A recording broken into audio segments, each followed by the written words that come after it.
If you're a wedding photographer, shooting details is so important. It's not only important for the couple, of course, you want to be capturing, all of the specific details, but also for the vendors. And I feel like so many wedding photographers miss out on this. If you also shoot with the vendors in mind, the florist, the calligrapher, even the rental chairs and tables and all of that kind of stuff, all of the true details, it is the best kind of marketing for your business, because if they have great photos of their work, then they're going to share that on Instagram or wherever, and that's going to be the best kind of marketing for you. And so I want to take my own details to the next level, and I made my own flat lay backdrop.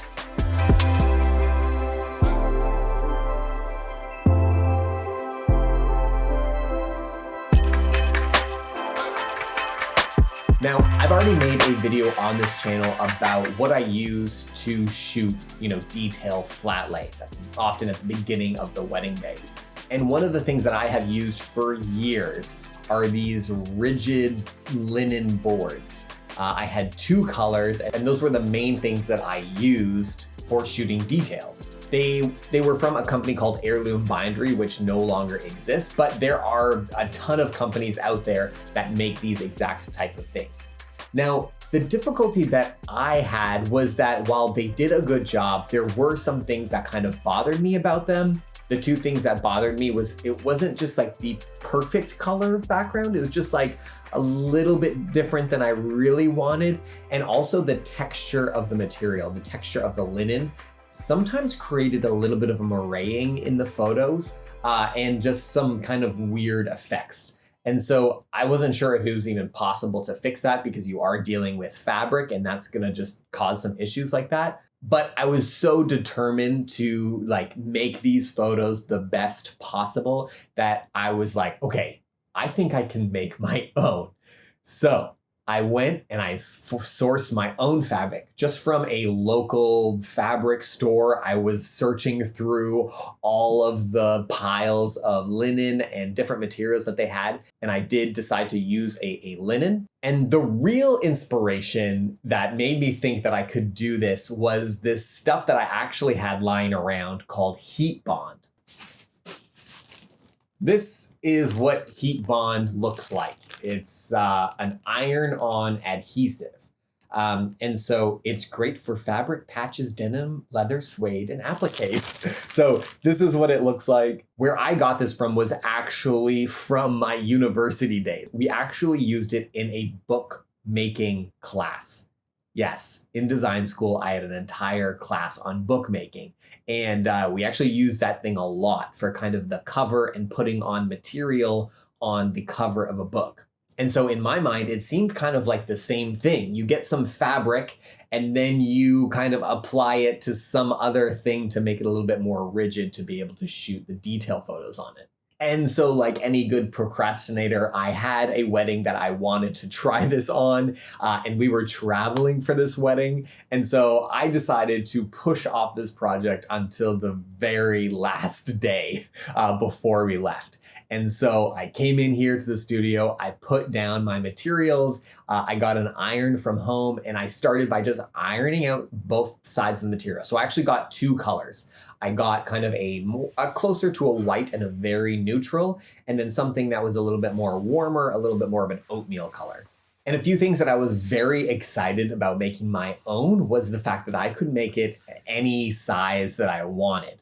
One thing that has annoyed me about these boards and many other fabric backdrops I've seen is just the size. I wanted it big so that if I have a bouquet that I'm shooting on it, that I don't have to go into Photoshop and add some additional background because it goes over the edges. I wanted tons of space. So this original board that I used is 18 by 26 inches. And this new one that I made is 24 by 40 inches. So a pretty significant difference in size. Now, after I had ironed out my new material, now it was time to put the heat bond on. Now, I only had 12 or 18 inch heat bond. So I haven't looked into this, but I wish I had wider heat bond so I could just do it in one full stretch and I didn't have like a seam in between. Thankfully, it seemed to work pretty well. But how I did it was you first iron on the heat bond onto one surface. I took all of the water out of the iron, so there wasn't any steam. It was just pure heat. And as I was doing it, I realized that ironing just onto like the rug in my studio floor was a bad idea. So I actually took one of these rigid boards that I already had, put it underneath the linen so it would more evenly iron on and not have any bubbles or wrinkles or that kind of stuff. Something I realized as soon as I purchased this new material was that it wasn't very thick. So you could still kind of see through it. So if it was put on a dark surface, for example, that dark surface would really alter the color of the material. So my way to fix this was to iron one linen to the other linen. And so hopefully they would kind of blend together well. So ideally there would be kind of like a third layer, maybe like a white layer in between the two to kind of have like this nice white base.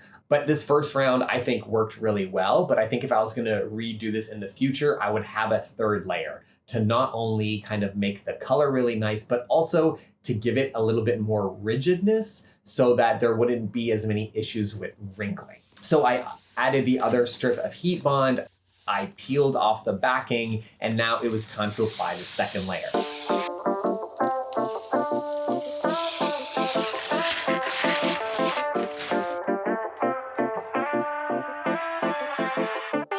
So I just put the second layer on top. I took my iron and ironed it out. It actually needed a little bit more ironing than I thought it would need.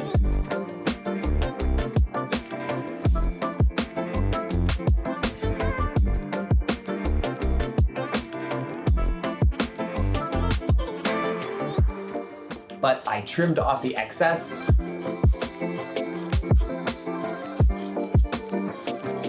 There were still a good amount of bubbles and kind of wrinkles in the linen.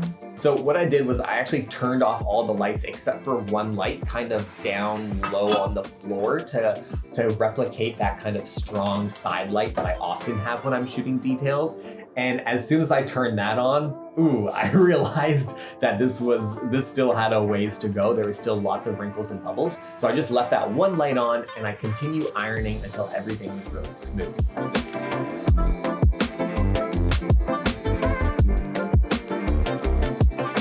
And so beautiful. I had this great background. My only issue that I didn't completely think through was that I was traveling to shoot, the next wedding, and I had nothing to put it in to kind of protect it. Ideally, I would like some type of cylinder that I could kind of slot it in so it wouldn't get wrecked. It definitely got wrinkled in my suitcase that I checked, but all I did was take it out the night before and ironed it at the hotel, and it looked great. And I think it did an incredible job. It definitely was a step up from my last backdrop that I have, and I'm really happy how everything turned out.